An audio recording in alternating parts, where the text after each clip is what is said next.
ಅನ್ನದ ಸಾಂಬಾರ್ ರುಚಿನೇ ಬೇರೆ, ಇಡ್ಲಿ ಸಾಂಬಾರ್ ರುಚಿನೇ ಬೇರೆ. ಇರೋ ಒಂದೇ ಸಾಂಬಾರ್ ಪೌಡರ್ ಅಲ್ಲಿ ಎರಡೂ ಮಾಡಕ್ಕಾಗತ್ತಾ? ಆನ್ಸರ್ ಮಾಡಿ, ಪ್ರೈಸ್ ಗೆಲ್ಲಿ. ಆನ್ಸರ್ ಮಾಡಲು ಕರೆ ಮಾಡಿ. ಅಟೆನ್ಷನ್ ಅಟ್ 9ಗೆ ಸ್ವಾಗತ. ನಾನು ವಿಜಯ್ ವೀರಪ್ಪ. ಮೊದಲಿಗೆ ಹೆಡ್ಲೈನ್ಸ್. ನೆಲಮಂಗಲದಲ್ಲಿ ನಿಂತಿಲ್ಲ ರೌಡಿ ಶೀಟರ್ಗಳ ಹಾವಳಿ. ಸೈಟ್ ಕೊಡಿಸ್ತೀನಿ ಅಂತ 15 ಲಕ್ಷ ಪಡೆದು ವಂಚನೆ. ಹಣ ಕೇಳಿದ್ರೆ ಆವಾಜ್ ಹಾಕ್ತಿದ್ದಾನಂತೆ ಬೆಟ್ಟನಗೆರೆ ಶಂಕರ. ಮಗನ ಆಪರೇಷನ್ಗೆ ಪರದಾಡ್ತಿರುವ ಸಂತ್ರಸ್ತ ಯತೀಶ್, ಗ್ರಾಮಾಂತರ ಠಾಣೆಯಲ್ಲಿ ಕೇಸ್.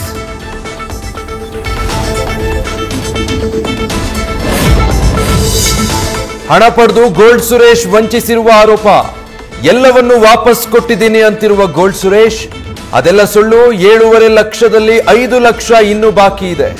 ದೂರು ಕೊಡೋದಕ್ಕೂ ಮುಂದಾಗಿರುವ ಮೈನುದ್ದೀನ್.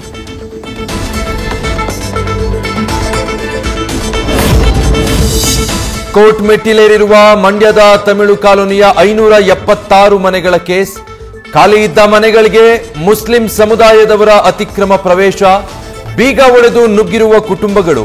ಅವರು ಬರ್ತಿಲ್ಲ, ನಮಗೂ ಸೂರಿಲ್ಲ, ನಮಗೆ ಮನೆಗಳನ್ನ ಕೊಡಿ ಅಂತ ಪಟ್ಟು. ದೆಹಲಿ ರಾಜಕಾರಣದಲ್ಲಿ ಬ್ಯುಸಿ ಇರುವ ಖರ್ಗೆ ರಾಜ್ಯ ರಾಜಕೀಯಕ್ಕೆ ಬರ್ತಾರ? ಎಐಸಿಸಿ ಅಧ್ಯಕ್ಷರ ನಡೆ ಬಗ್ಗೆ ಕಾಂಗ್ರೆಸ್ ಪಾಳೆಯದಲ್ಲೇ ಬಿಸಿ ಬಿಸಿ ಚರ್ಚೆ. ಖರ್ಗೆ ಹೆಸರು ಪ್ರಸ್ತಾಪಿಸಿ ರಾಜಕೀಯ ದಾಳ ಉರುಳಿಸ್ತಾ ಇದ್ದಾರಾ ಕೆಲ ನಾಯಕರು. ಇರಾನ್ನಲ್ಲಿ ಸಿಲುಕಿದ್ದ ಭಾರತೀಯ ವಿದ್ಯಾರ್ಥಿಗಳ ಮೊದಲ ತಂಡ ದೆಹಲಿಗೆ ವಾಪಸ್. ಅರ್ಮೇನಿಯಾ ಮೂಲಕ 110 ಜನರ ಆಗಮನ.